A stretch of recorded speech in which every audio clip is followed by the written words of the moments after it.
Batubara merupakan komoditas andalan Indonesia. Namun, di tengah cadangan yang masih melimpah saat ini, pemerintah Indonesia berambisi untuk mengurangi besar-besaran konsumsi batubara di dalam negeri demi mencapai target netral karbon pada tahun 2060 seperti yang dikampanyekan banyak negara di dunia.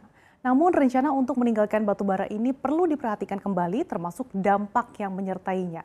Lantas bagaimana sebenarnya kontribusi komoditas batubara terhadap ekonomi Indonesia selama ini? Selengkapnya akan kami ulas untuk Anda dalam menolak lupa jasa dan kontribusi batubara. Kita akan lihat di slide yang pertama. Kementerian SDM mencatat produksi batubara Indonesia secara year to date atau sampai dengan November 2021 ini mencapai 541 juta ton atau sudah 86,57% dari target tahun ini sebesar 625 juta ton. Kalau kita lihat trennya dalam 5 tahun terakhir gitu ya, ini produksi batubara cenderung meningkat. Di tahun 2017 saja kalau kita lihat di sini ada sebanyak 461 juta ton. Kemudian meningkat 20,8% di tahun 2018 menjadi 557 juta ton. Kemudian di tahun 2019 kembali meningkat menjadi 616 juta ton. Namun di tahun 2020 kalau kita lihat di sini terjadi penurunan sekitar 8,4% menjadi 564 juta ton. Kita tahu ya sejak tahun 2020 pandemi ini melanda berbagai negara termasuk tanah air sehingga membatasi aktivitas masyarakat yang berimbas pada menurunnya permintaan energi salah satunya batubara. Dan kemudian produksinya kalau kita lihat mulai bangkit lagi di tahun 2021 ini seiring dengan harga batubara yang melonjak signifikan yang sedikit mengingatkan kita pada fenomena commodity boom atau ledakan harga komoditas pada tahun 2008 lalu pasca krisis keuangan global. Di mana tren kenaikan harga komoditas batubara yang terjadi saat ini tentunya menjadi momentum dan juga angin segar bagi Indonesia sebagai negara eksportir batubara untuk meningkatkan produksinya. Lantas, bagaimana sebetulnya kontribusi si emas hitam ini terhadap ekonomi tanah air? Kita akan lihat di slide berikutnya. Ya, kenaikan harga batubara secara global tahun ini memberikan dampak signifikan bagi peningkatan penerimaan negara bukan pajak atau PNBP di sektor pertambangan minerba. Yang bahkan kalau kita lihat ini menembus rekor tertinggi setidaknya dalam 10 tahun terakhir. Berdasarkan data Minerba One Data Indonesia, Kementerian SDM per Oktober 2021, PNBP minerba ini tercatat mencapai 49,84 triliun rupiah yang artinya sampai Oktober ini realisasi PNBP sudah mencapai 127,45% dari target yang ditetapkan pada awal tahun sebesar 39,1 triliun rupiah. Jumlah penerimaan tersebut ini bahkan telah melampaui capaian penerimaan tertinggi sebelumnya pada tahun 2018 yang menyentuh 49,63 triliun rupiah. Nah, batubara pun ini menjadi yang paling banyak berkontribusi pada PNBP dari pertambangan.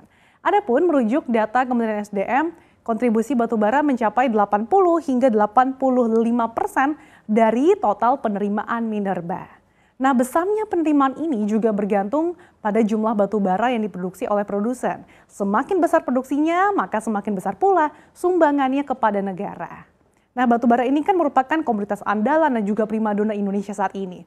Bahkan Indonesia merupakan produsen batubara terbesar ketiga di dunia setelah China dan India. Jadi tak heran kalau industri ini menyerap banyak tenaga kerja. Kita lihat berdasarkan data dari Buklet Batubara Kementerian SDM, tahun 2020 industri batubara ini telah menyerap tenaga kerja hingga 150.000 orang di tahun 2019. Jumlah tenaga kerja ini belum termasuk penyerapan tenaga kerja di bidang operasional PLTU. Artinya kita tidak bisa menutup mata fakta bahwa batubara ini masih memiliki kontribusi signifikan bagi negeri Indonesia yang bisa dilihat dari pendapatan negara hingga penyerapan tenaga kerja ini yang masih sangat tinggi. Kita akan lihat lagi di slide berikutnya. Ya, kalau dilihat dari penggunaannya secara umum batubara ini dibagi menjadi dua yaitu thermal coal dan juga coking coal. Di Indonesia sendiri, batu bara ini lebih banyak dimanfaatkan sebagai sumber pembangkit listrik yang sering disebut batu bara thermal. Pembangkit listrik tenaga uap atau PLTU berbasis batu bara hingga saat ini masih menjadi andalan Indonesia dalam memenuhi kebutuhan energi. Pasalnya, batu bara sejauh ini masih menjadi sumber energi termurah di negara ini. Dan berdasarkan data Direktorat Jenderal Ketenagalistrikan Kementerian SDM hingga April 2021, bauran batubara ini mencapai 63,52% dari total bauran energi untuk pembangkit listrik nasional. Nah, selain untuk pembangkit listrik, batu bara jenis coking coal yang merupakan kalori tinggi ini lebih banyak digunakan di industri baja. Nah, kebutuhannya di Indonesia pun semakin meningkat seiring dengan banyaknya kebutuhan pembuatan baja dan juga pembangunan smelter. Selain itu, jika melihat kebutuhan coking coal di China dan juga India untuk suplai industri baja dunia yang meningkat secara signifikan belakangan ini, maka hal ini sebetulnya potensi yang bisa diambil Indonesia, mengingat selama ini suplai coking coal berasal dari Australia.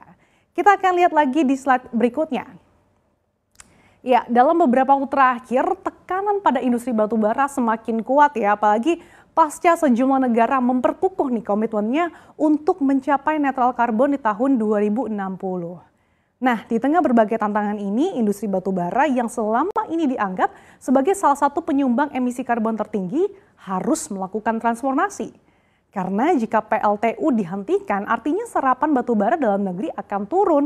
Di sisi lain, batubara kini masih menjadi komoditas andalan negeri tidak hanya untuk menerima negara tapi juga untuk lapangan kerja. Jadi memang transformasi ini menjadi harga mati ya di industri batubara. Nah, salah satunya bisa dilakukan dengan peningkatan nilai tambah hilirisasi batubara. Di antaranya gasifikasi batubara, yaitu mengolah batubara kalori rendah menjadi dimethyl ether atau DME. Sehingga nantinya ini bisa menggantikan LPG dan pada akhirnya bisa mengurangi impor LPG dan tentunya batubara ini masih tetap bisa terserap meski nanti PLTU dipensiunkan. Meski demikian, proyek gasifikasi batubara menjadi DME pun ini membutuhkan investasi yang tidak sedikit, yaitu sekitar lebih dari 2 miliar dolar atau di kisaran 28,5 triliun rupiah, karena Indonesia belum menguasai teknologinya. Di sisi lain, nyatanya serapan batubara dari proyek hilirisasi tidak bisa sebesar PLTU. Berdasarkan bahan paparan dari staf khusus Menteri SDM bidang tata kelola minerba, proyek hilirisasi batubara yang kini sudah dalam tahap perencanaan setidaknya hanya menyerap sekitar 21,47 juta ton batubara per tahun. Ini bila semua proyek itu beroperasi. Jumlah ini tentunya masih jauh lebih kecil dibandingkan kebutuhan batubara untuk PLTU yang mencapai sekitar 100 juta ton per tahun. Nah, di tengah situasi yang sangat menantang saat ini, jika ingin bertahan, pelaku industri sektor batubara tentunya diharapkan bisa melakukan dan mempercepat diversifikasi komoditas tersebut untuk menekan emisi karbon di masa depan. Karena balik lagi, batubara merupakan komoditas andalan tanah air yang berkontribusi cukup signifikan pada pendapatan negara hingga penyerapan tenaga kerja.